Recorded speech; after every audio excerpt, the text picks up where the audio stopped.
Hello everyone, welcome back to another Android development tutorial. In this video we're going to be going over live data, and I'm going to try and break it down as simple as possible.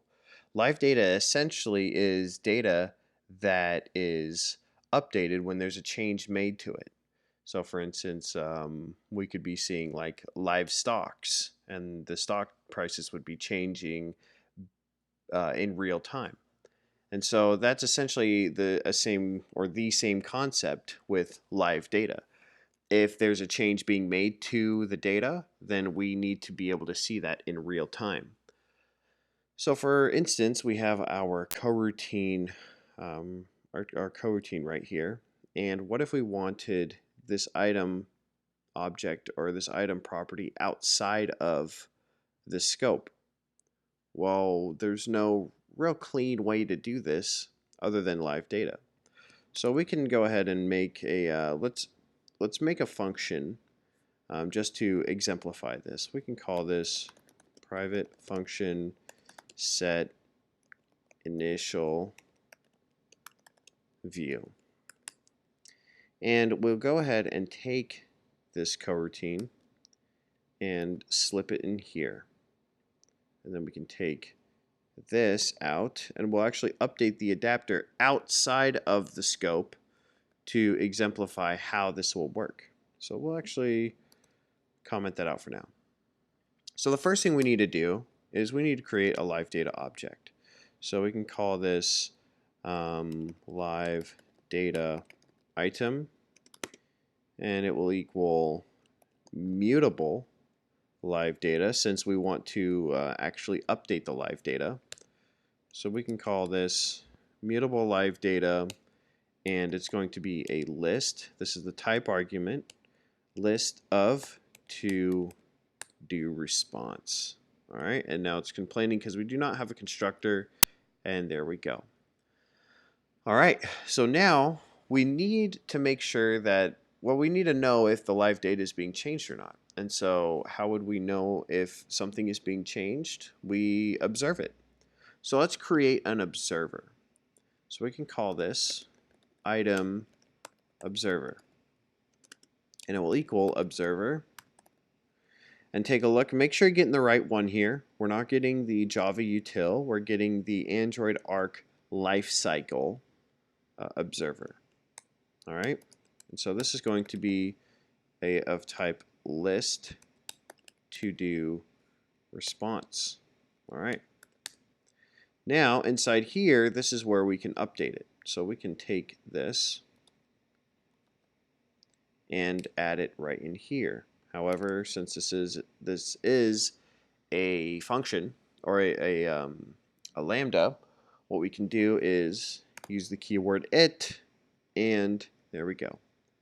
Well, excuse me, it's looking for, we have an optional, and so we can force unwrap that for now, because we know we'll have it. However, definitely recommend some null safety here later on, but for educational purposes we can just use the force unwrapper. Alright, now that we have our observer, we need to set the observer. We need to make sure that the live data knows who's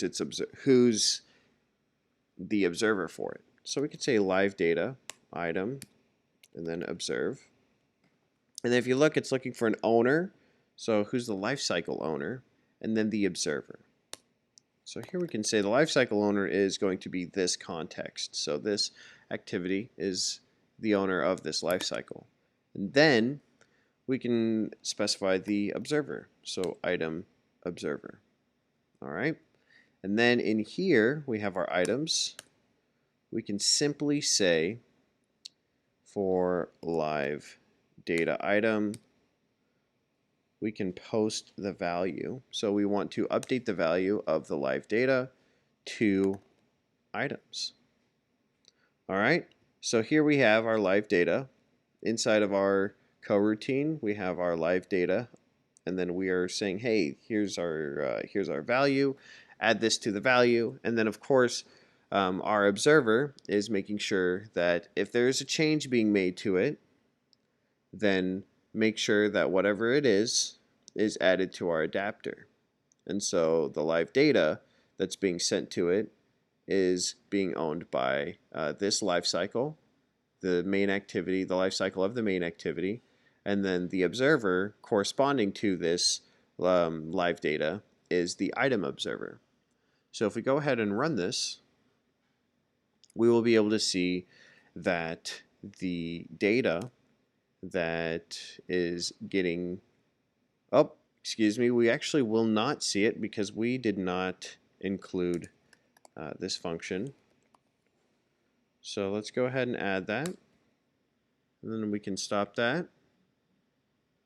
Okay, and if we rerun it, we will now be able to see the updates being made. So right now, our live data has no value whatsoever, but in this coroutine, it is adding the value right here. Whoops. It's adding the value right here. And then we have our observer making sure that if there's a change to it, that the new value is placed into this adapter, and then as it's placed into the adapter, it will show into the recycler view. And here we go again. There we have all of our data that we received from the API, and it is being displayed in the adapter, and that is how we're actually able to separate the object in the coroutine with what is going on inside of other functions, and we're actually able to break up our code in a more readable and organized fashion. So I look forward to seeing you guys in the next one. We'll actually start going into how we can do that with MVVM. Thanks again.